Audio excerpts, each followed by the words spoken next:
Hello everyone. आज हम कुछ ऐसे क्वेश्चंस डिस्कस करेंगे जो ना केवल एग्ज़ाम पॉइंट से इम्पॉर्टेंट हैं बल्कि हमारे आसपास होने वाली ऐसी घटनाएं जो हम रोज़ देखते हैं उससे भी हमें प्रेरणा मिलती है, वह हम इस वीडियो में डिस्कस करेंगे। तो देखते हैं हमारा पहला क्वेश्चन क्या है। हमारा पहला क्वेश्चन है, who chair the 12th BRICS summit 2020। 12वें ब्रिक्स शिखर सम्मेलन का मेजबानी कौन से देश ने की? इंडिया, यूएसए, चाइना या फिर रशिया? और हमारा सही आंसर है रशिया। ब्रिक्स के बारे में कुछ बातें जो हमें ध्यान रखनी है वो यह है कि ब्रिक्स का गठन कब किया गया, इसमें कितनी कंट्रीज़ आती हैं, इसका हेडक्वार्टर कहाँ है और इसका प्रेसिडेंट कौन है। सबसे पहले ब्रिक्स में 5 देश आते हैं। ब्रिक्स 5 देशों से मिलकर बना है, Brazil, Russia, India, China and south Africa. और इसका गठन 2009 में किया गया था और इसका हेडक्वार्टर चीन के शहर संघाई में है और इसके प्रेसिडेंट मार्कोस प्राडो ट्रॉयज़ो हैं, लेकिन इसके पहले प्रेसिडेंट केवी कामत थे। सबसे बड़ी बात यह तो 2020 में शिखर सम्मेलन रशिया में हो गया, पर 2021 में कहाँ होगा, यह बात हमारे लिए जानना ज़्यादा ज़रूरी है। तो 13वां ब्रिक्स सम्मेलन 2021 भारत में होगा। चलते हैं अपने अगले क्वेश्चन की तरफ। हमारा अगला क्वेश्चन है, who is appointed as the deputy chief minister of Bihar. Bihar का डिप्टी चीफ मिनिस्टर किसे नियुक्त किया गया है? रेणु देवी, तारकिशोर प्रसाद, नीतीश कुमार या फिर ए और बी दोनों?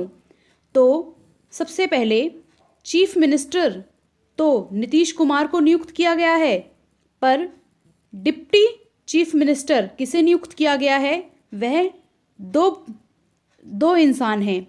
पहला रेणु देवी और दूसरी, पहली महिला तो हो गई रेणु देवी और दूसरे हैं पुरुष वर्ग से तारकिशोर प्रसाद। इन दोनों को deputy chief minister of Bihar नियुक्त किया गया है। और कुछ बातें नीतीश कुमार के बारे में कि नीतीश कुमार को 37वां चीफ मिनिस्टर ऑफ बिहार नियुक्त किया गया है, पर यह पहली बार नहीं है। नीतीश कुमार लगातार चौथी बार बिहार के चीफ मिनिस्टर बन रहे हैं, चीफ मिनिस्टर के रूप में नियुक्त किए जा रहे हैं। और इसके पहले वह 3 बार और चीफ मिनिस्टर रह चुके हैं, यानी कि टोटल नीतीश कुमार 7 बार बिहार के चीफ मिनिस्टर के रूप में नियुक्त किए जा रहे हैं।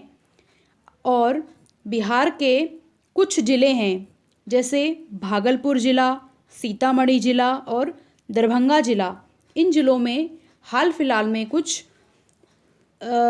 चीज़ें लॉन्च की गई हैं, कुछ जगहें हैं जिनमें नए अस्पताल खोले जा रहे हैं, उनके बारे में जानना ज़रूरी है।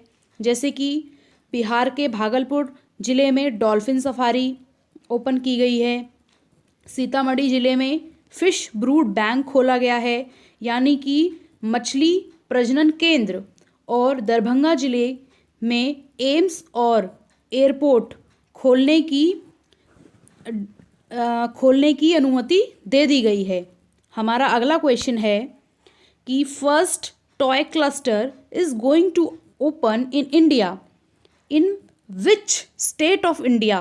भारत के कौन से शहर में या फिर कौन से राज्य में भारत का पहला टॉय क्लस्टर खोला जा रहा है? हमारे ऑप्शंस हैं कर्नाटक, तेलंगाना, आंध्र प्रदेश और मणिपुर।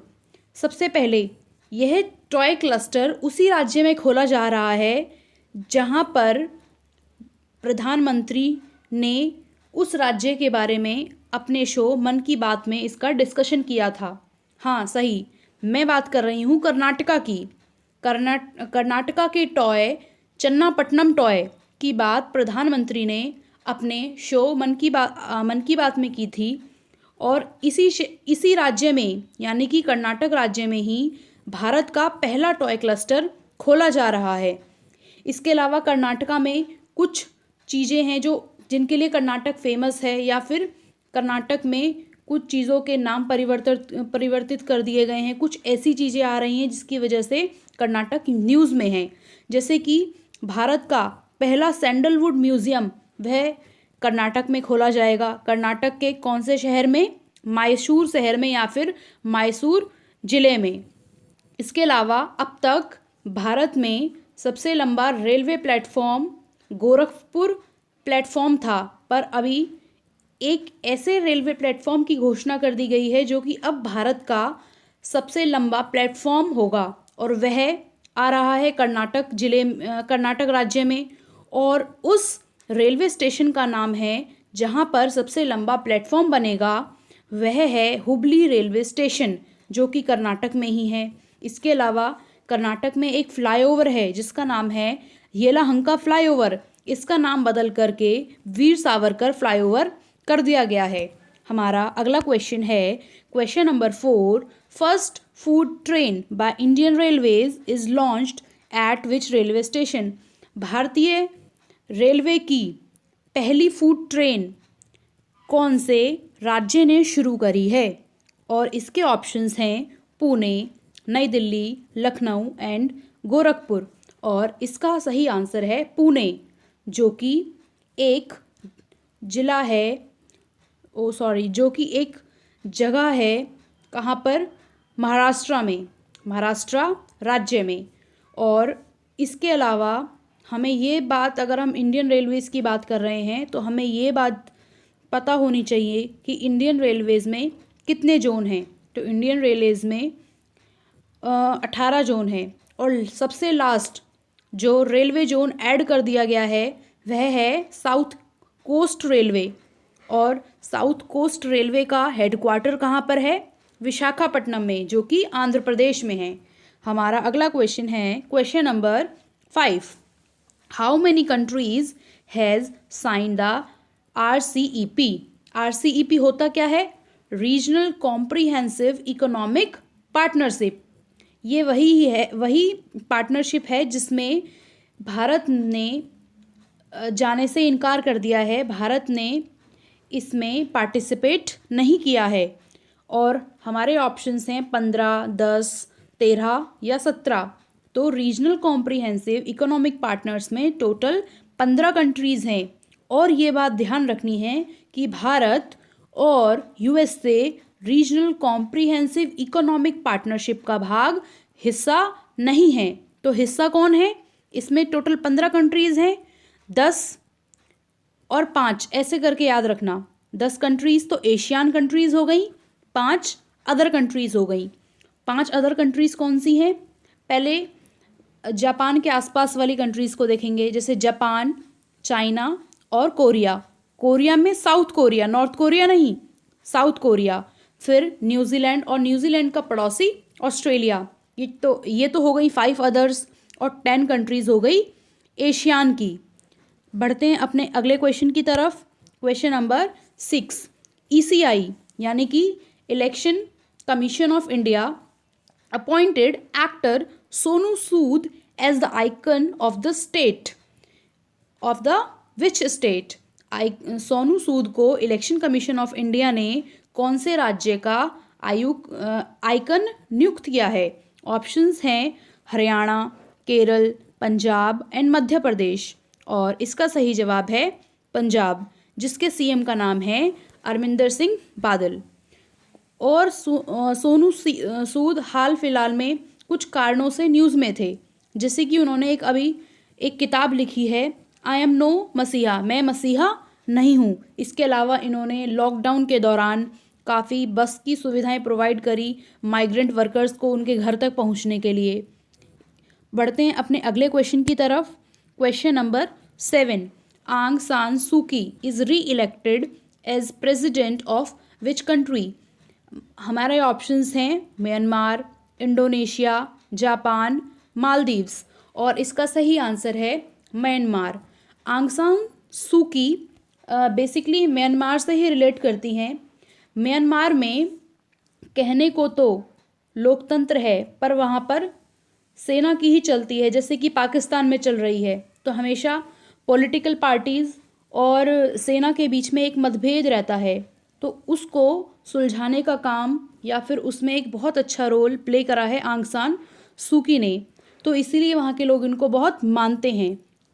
और इनकी जो पार्टी का नाम है वह है नेशनल लीग ऑफ डेमोक्रेसी। इसके अलावा हाल ही में न्यूजीलैंड में भी एक फीमेल प्रेसिडेंट को नियुक्त किया गया है, जो कि चुनाव जीत कर आई हैं और प्रेसिडेंट नियुक्त की गई हैं। उनका नाम है जैकिंडा हार्डन और इनकी पार्टी का नाम है लेबर पार्टी।